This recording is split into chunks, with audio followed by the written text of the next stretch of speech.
जैसा कि आप सभी जानते हैं, आज पूज्य गुरु माँ का शिक्षा दिवस है।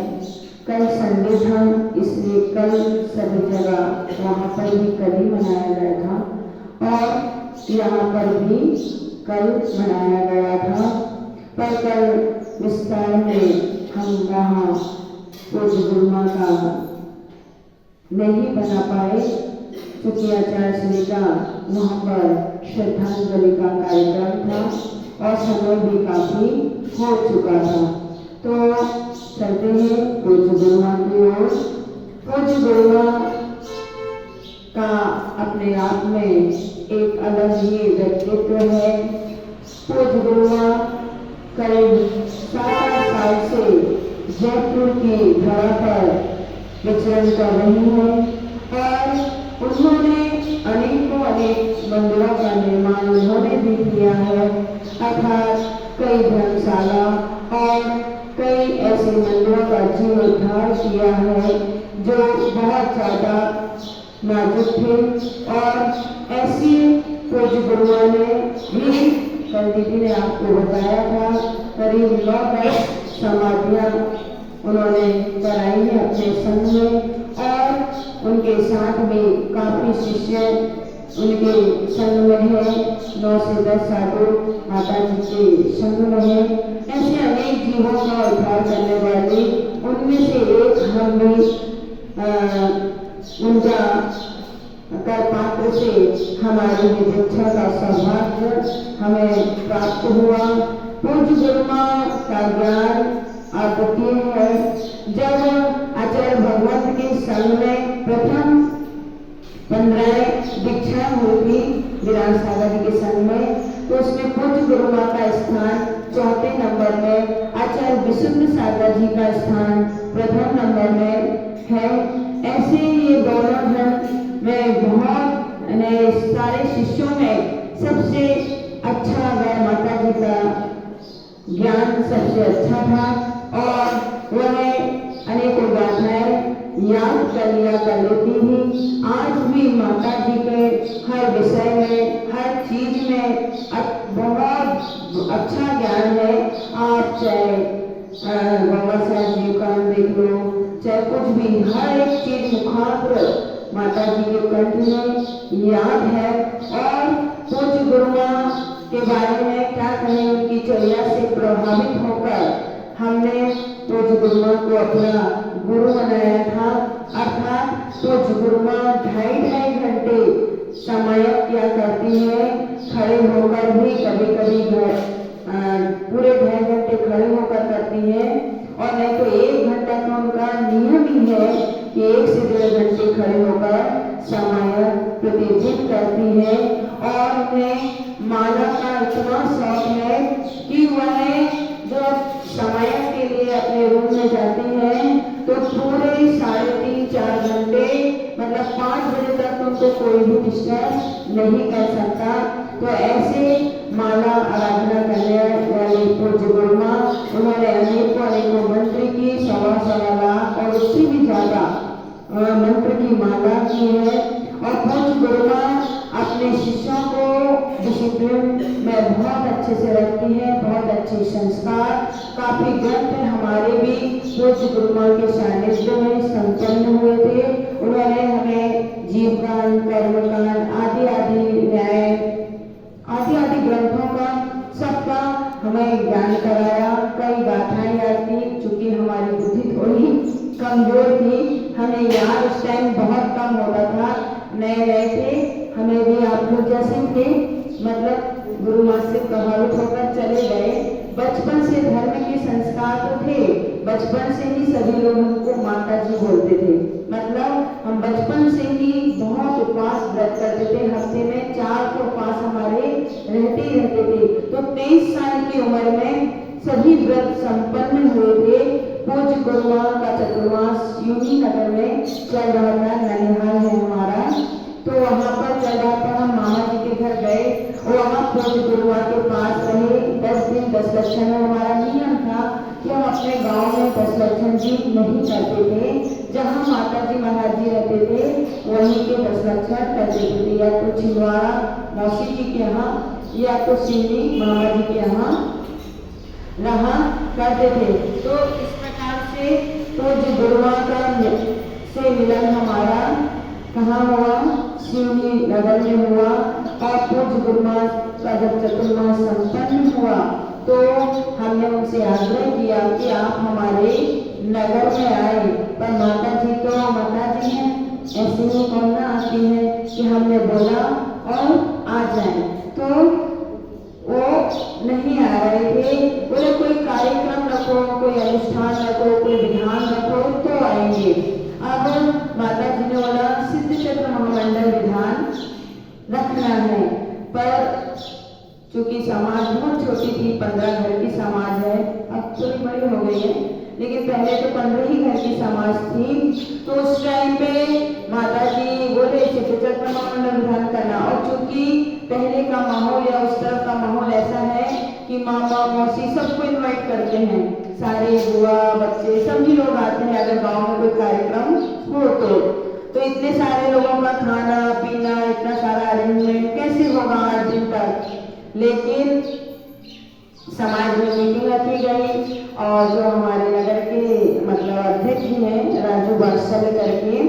मंदिर तो हमारा पर्सनल मंदिर था 200-250 वर्ष से। अभी विशुद्ध सागर जी महाराज जी की प्रेरणा से न्यू मंदिर का निर्माण हुआ, पंचायती मंदिर का।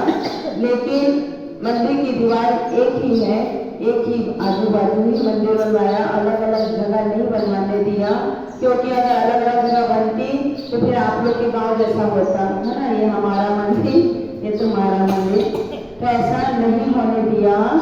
कैसा है कि एक ही जगह एक ही आंगन रहे, ऐसा मंदिर का निर्माण किया गया आचार्य भगत के हस्तकमलों से।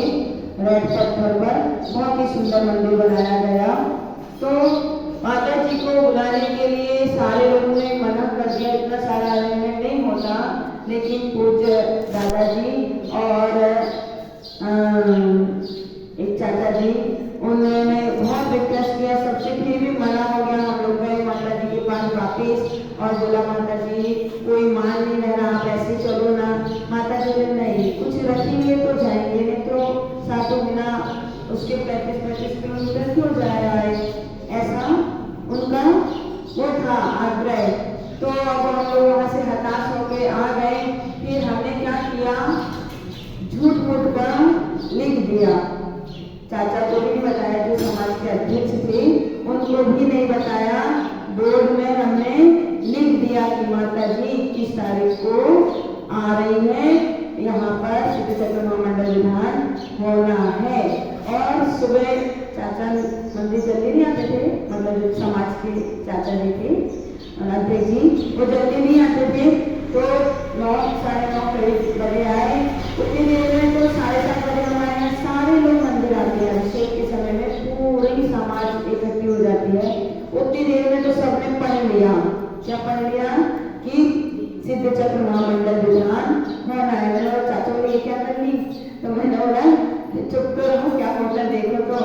तो सारे लोग बोले अरे वाह सिद्ध चक्र महामंडल विधान, सब एक्टिव हो गए, क्योंकि हम लोग ने खुद ही निर्णय लिया कि होगा। दादाजी का साथ था, दादाजी बोले चिंता मत करो, कोई नहीं कराएगा तो मैं कराऊंगा, ऐसा आज दादाजी का वो था। तो वह मैसेज पढ़ने के बाद सारे लोग का एकदम से पलट गए, मतलब बोले तो सब लोग चेंज हो गए, सबके भावना बन गई और सब लोग खुश हो गए। कोई ने उसका प्रतिकार नहीं किया, तो वह हमारा पुरुषार्थ सक्सेसफुल हुआ और पूज्य गुरु माँ का हमारे शहर में आगमन हुआ। और आगमन होते ही करीब 20 दिन के लिए पूज्य माता जी हमारे घर में आए। और वह विधान भी ऐसा हुआ, ऐतिहासिक था, मतलब कहने का मतलब ऐसे छोटे मोटे रूप में नहीं हुआ। सबकी दुकानें 12 बजे तक बंद थी, घोषणा कर दी गई थी, और दोनों टाइम का खाना वही था सभी का। तो ऐसा पुण्य हमारे पूज्य गुरु माँ का विषय है कि जहाँ कुछ भी नहीं हो रहा था और वहाँ इतना सब कुछ हुआ था। पूज्य गुरु माँ 20 दिन वहाँ पर रुके, और उस बीच में पूज्य गुरु माँ से हमारा अटैचमेंट इतना हो गया कि 15 दिन बाद तो हमने प्लानिंग करना शुरू कर दिया था। 1-2 ड्रेस माता जी के पास रख दिया था, और भक्तर माता जी ने यहाँ कुछ मत करना, नहीं तो सब हम पे चढ़ पड़ी है, हम लोग निकल गए तब आना। तो पूज्य गुरु माँ थोड़ी आगे निकली, सिवनी रिटर्न वापस गए। तो हम वहाँ पे भी विधान चल रहा था, तो हम जाके सीधे सफेद साड़ी ऐसी थी, सफेद साड़ी पहनकर मंच में बैठ गए।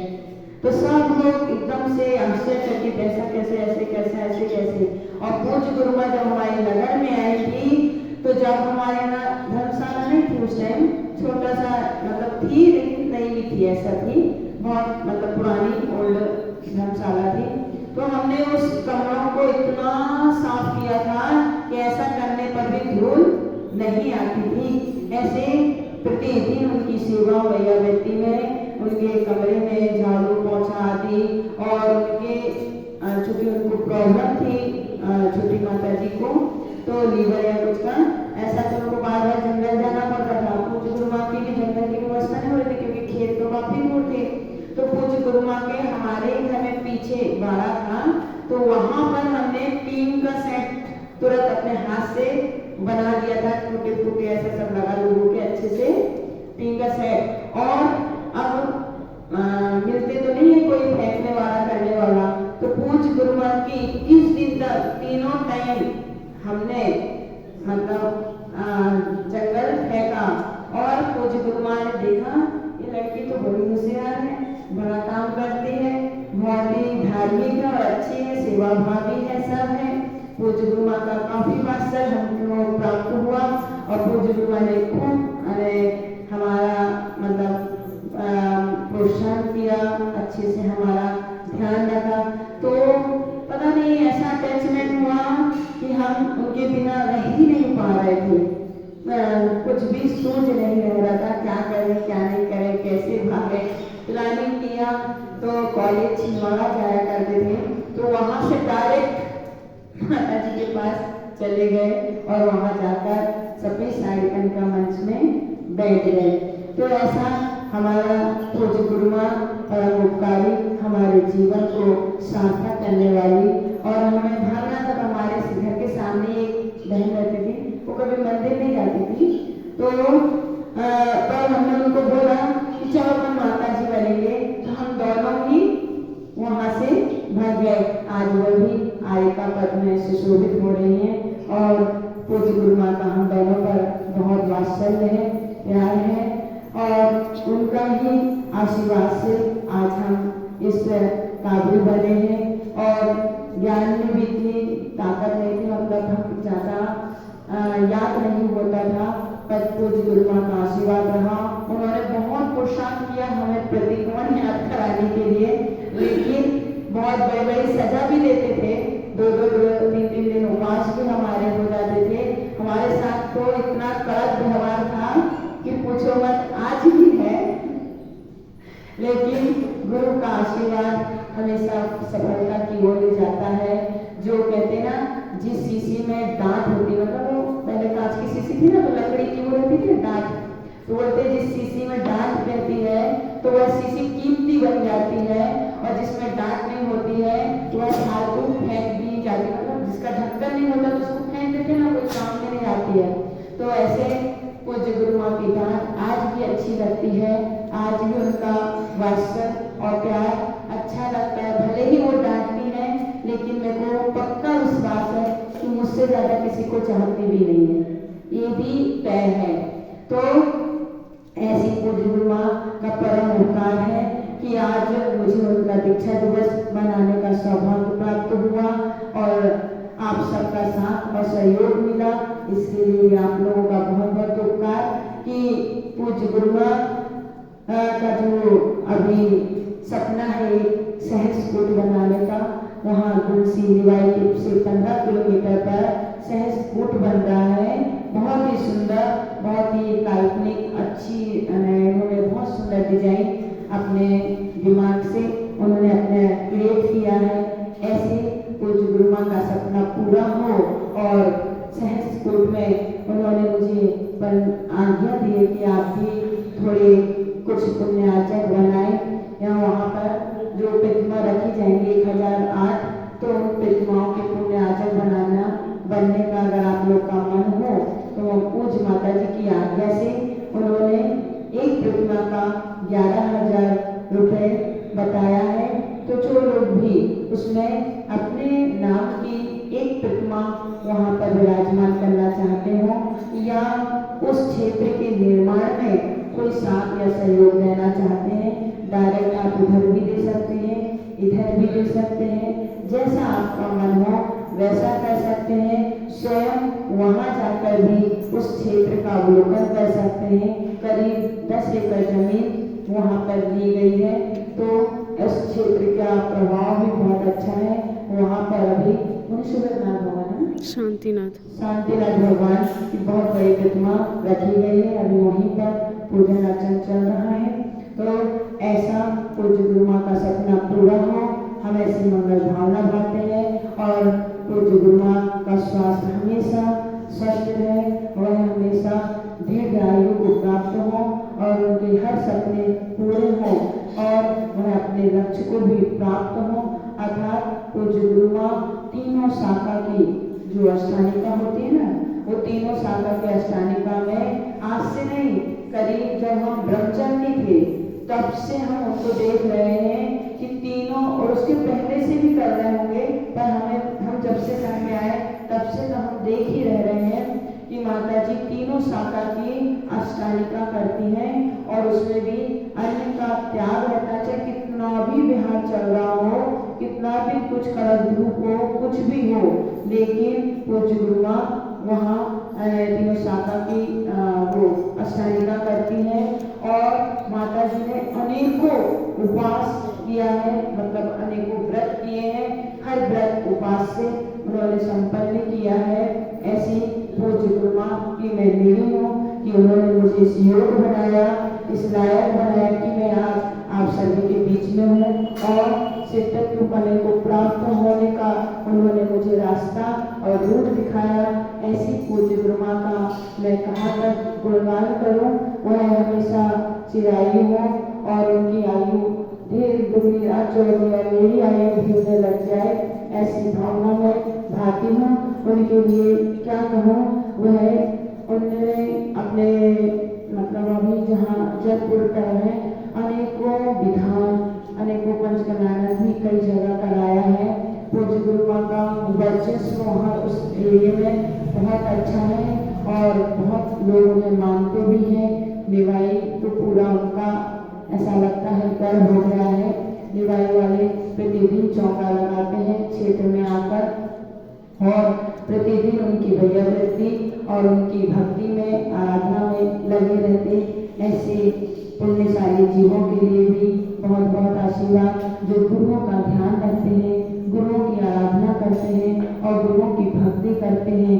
ऐसे भक्त, ऐसे लोगों के लिए भगवान दीर्घायु को प्राप्त कराएं और वह सदा ऐसे ही धर्म कार्य में रक्त रहे और इस तरह से पुण्य का लाभ हमेशा लेते रहें।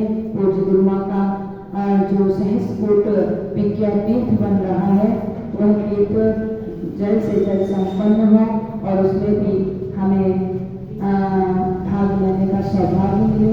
हमसे जो होगा हम वो कर पाए, ये क्योंकि हमारी कैपेसिटी इतनी तो नहीं है कि हम उनके लिए कुछ कर पाए, लेकिन जितना बनेगा उतना करने का पुरुषार्थ करेंगे और अपनी तरफ से जो हो सकेगा वो हम उन्हें समर्पित करेंगे।